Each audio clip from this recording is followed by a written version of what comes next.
Hello the people of Syria and Assalamu alaikum ya Shab al-Suri. I'll talk in English in this video, and the next one I'll do another one in Arabic. Right, as you can see, this is an image provided by the Syrian opposition showed bodies ready for burial in Houla after fighting Friday and Saturday. Rebel groups said Syrian tanks had pounded the town.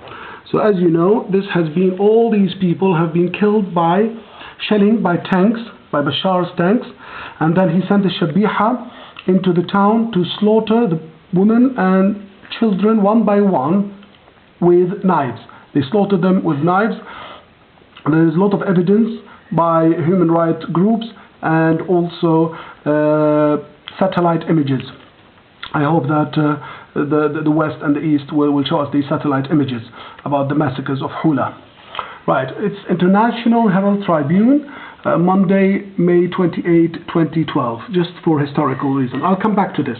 Now here today, in the Evening Standard, the West acts on Syrian massacre.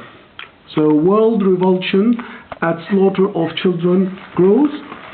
Britain, America and other European powers sent the strongest message yet to President Bashar Al Assad's brutal regime to end the slaughter of its people.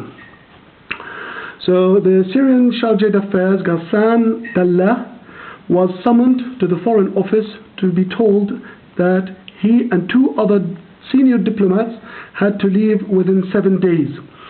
The same thing, Syrian diplomats in other countries including the US, Australia, Germany, Italy and Spain were also ordered out. France expelled the Syrian ambassador. So yes, as we say, they should expel the Syrian ambassador, but what about expelling the Chinese ambassador and the Russian ambassadors who are supporting Bashar? Because these people were killed because the Chinese government and the Russian government, you know, especially Putin, he with his generals are doing lots of money laundering in Syria. Putin and the generals are doing lots of money laundering with aristocrats in Syria, especially with Aleppo and Damascus. So that's very important that the Russian and the Chinese ambassadors also are expelled from these European countries, because they are partners with the Syrian regime in these crimes. So please be fair and be honest. All the Western countries should tell the Russians, especially Putin, you have told Bashar, you have given him the license to kill. You, Putin, you have given Bashar the license to kill, and you have given him the instructions to kill, and you keep defending him in the United Nations. They should tell him that. Remember the bombing of Baba Amr? It happened after the Russian veto, the Russian-Chinese veto, and the massacre of Kam al-Zaytun, and before in Dar'a, and before in other places. Whenever the Russian veto in the United Nations, they do a veto, the Syrian regime go and do massacres, and the Syrian people, they carry the Russian flag in the skies, and they say thank you Russia. So maybe, I mean, these embassies, maybe Israeli government like Ehud Barack, maybe he's putting pressure on the Western countries to say, you know, kick out these ambassadors. So less pressure, you know, on us, and more pressure on Bashar. So get rid of Bashar. But the solution is to help the Free Syrian Army to protect these civilians. Because if you give help to the Free Syrian Army, this wouldn't happen. You have to think very careful. Remember how many massacres since 1976? At least 127 massacres have happened by the Syrian regime since 1976, and start from Tell al-Za'tar. Up to now, at least 126 massacres. And also, since 2012, beginning of 2012, at least 21 massacres happened in Syria.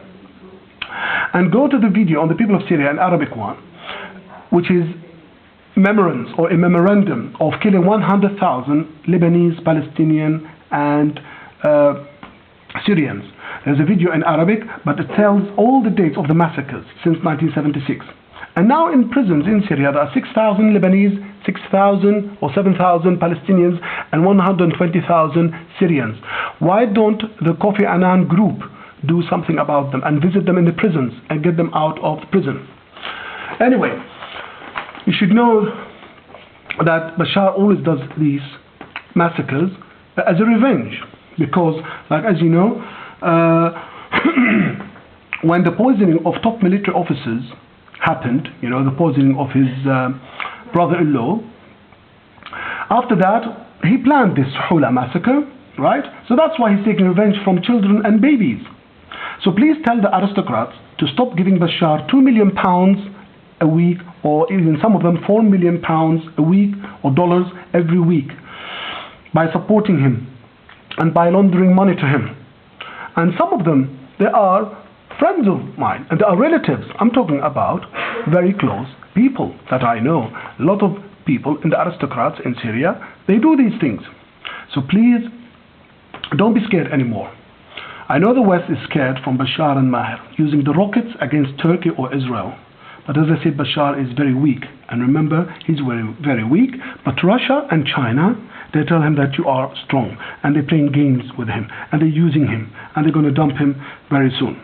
So please remember that one important thing about the Syria situation, we need to see more on the front pages about what's going on in Syria. Like here, The Independent, very good, on Sunday. So the world looks the other way, will you? So we need more media attention about the Syrian issue. Not about Olympics, not about oil, not about other problems. Always on the front pages. On the front pages, we should see what's happening in Syria, because this is going to spill over to the neighboring countries. And remember, Israel is going to suffer, and Turkey, and Lebanon, and Iraq. And thank you so much for listening, and have a nice day.